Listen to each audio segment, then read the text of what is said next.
के ISKCON temple के बाहर इस समय थोड़ा सा गर्मी को बुझाते हुए, गर्मी को कम करते हुए तरबूज ले रहे हैं।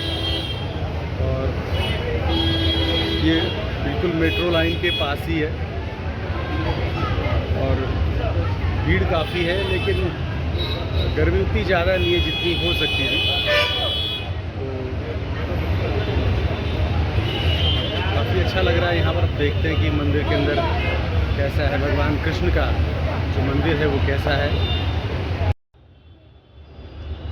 बेंगलुरु का ये इस्कॉन श्री राधा कृष्ण मंदिर और सीढ़ियों पर चढ़ते हुए भक्तगण आज वृंदावन बिहारी लाल श्री कृष्णचंद्र महाराज के दर्शन के लिए सौभाग्य प्राप्त होने जा रहा है। गोश्वर भगवान श्री कृष्ण भगवान के इस मंदिर में, और ये मुख्य मंदिर भगवान वासुदेव कृष्ण का, और नीचे भी कुछ मंदिर हैं और वहाँ पे भगवान की विग्रह अनंत आनंद और अनंत खुशियों का स्रोत लिए हुए भक्तों को दर्शन दे रहे हैं। तो यहाँ पर सभी भक्तगण साथ चल रहे हैं।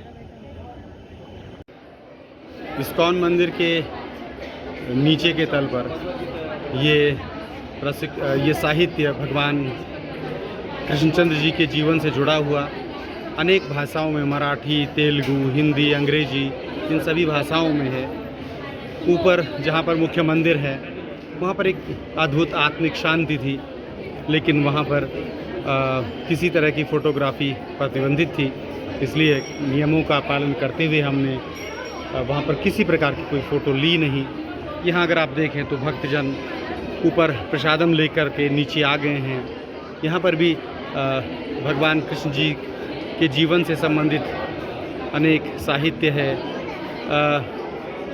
कुछ मूर्तियाँ भी हैं और इनको भक्तगण अपनी अपनी श्रद्धा के अनुसार खरीद रहे हैं।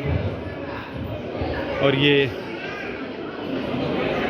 महापुरुष प्रभुपाद जी, जिन्होंने कि कृष्ण भक्ति को पूरे संसार में फैलाया है और इस्कॉन जैसी धार्मिक संस्था की स्थापना की है। कृष्ण के जीवन को समझना है तो आप गीता को पढ़िए। लोग कह सकते हैं कि गीता में योग है, विद्या है, ज्ञान है, कर्म है, और सबसे बड़ी बात कि गीता को जितना बार पढ़ा जाए, कहते हैं, उतने अनेक अर्थ निकलते हैं। फिर कैसा समझा जाए? अनेक तरीके हो सकते हैं भगवान कृष्ण के जीवन को समझने के। और मैं अपनी क्षुद्र बुद्धि से कहूँ तो केवल दो प्रश्न मेरे मन में आते हैं भगवान कृष्ण को समझने के लिए, कि समाज ने भगवान कृष्ण को क्या दिया और भगवान कृष्ण ने समाज को क्या दिया। अगर आप बड़ा गहन चिंतन करेंगे तो पाएंगे कि भगवान कृष्ण होने के तात्पर्य क्या हैं, योगेश्वर कृष्ण के होने के तात्पर्य क्या हैं, प्रेम की मूर्ति कृष्ण के होने के तात्पर्य क्या हैं, नटखट कृष्ण के होने के नाते क्या हैं, गौचरैया कृष्ण के होने के नाते क्या हैं। और भगवान की अनेक विग्रह हैं। आप पर कृपा करते रहें भगवान कृष्णचंद्र, आप सब पर कृपा करते रहें। इस्कॉन मंदिर के अहाते में ये छोटा सा जलाशय और उस पर फूटते हुए फव्वारे गर्मी में बहुत बड़ी राहत देते हैं। और अगर आप पीछे ये फूड कोर्ट देखिए, खैर फूड कोर्ट कहना तो ज़्यादा उचित नहीं होगा, प्रसादम का स्थान देखिए। भगवान के घर में जब जो भी आते हैं तो उनको छक करके जाना चाहिए। इस भोजन को हरि का प्रसाद, भगवान कृष्ण का प्रसाद समझ करके खाना चाहिए, और वास्तव में ऐसा ही लोग खा भी रहे हैं। बहुत कुछ डिशें हमारे उत्तर भारत जैसे मिलते हैं, कोई समस्या किसी बात पर नहीं है। भाषा की कोई बाध्यता नहीं है।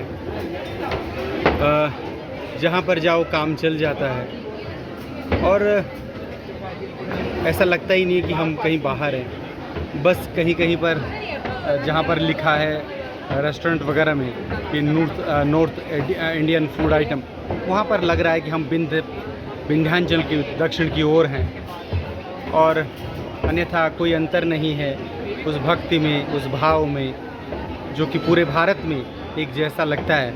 और वाकई कहा जाए तो ऐसा लगता है कि जो विविधता में एकता की बात हम भारत में करते हैं, तो पूरी तरह से यहाँ पर सच साबित होती हुई दिख रही है। लोग बड़े भले हैं, बहुत सहयोगी हैं, अनावश्यक एग्रेशन का कहीं नाम नहीं है। सब अपनी बारी का इंतज़ार कर रहे हैं और बड़े प्रेम से सब रह रहे हैं। तो भगवान कृष्ण की आप पर कृपा बनी रहे, सब पर कृपा बनी रहे। जय श्री राधे कृष्ण, जय श्री सीताराम। और भगवान के प्रसाद के लिए अपनी बारी का इंतज़ार करते हुए हम सब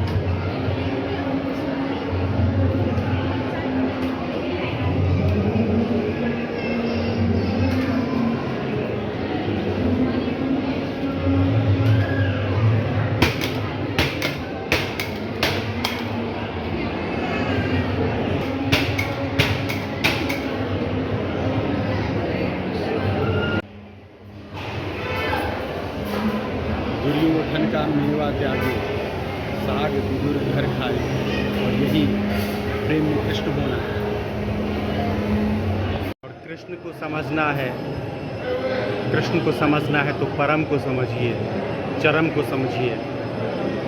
ऐसा वात्सल्य किसी और बच्चे में आज तक दिखा नहीं जैसा कृष्ण में है।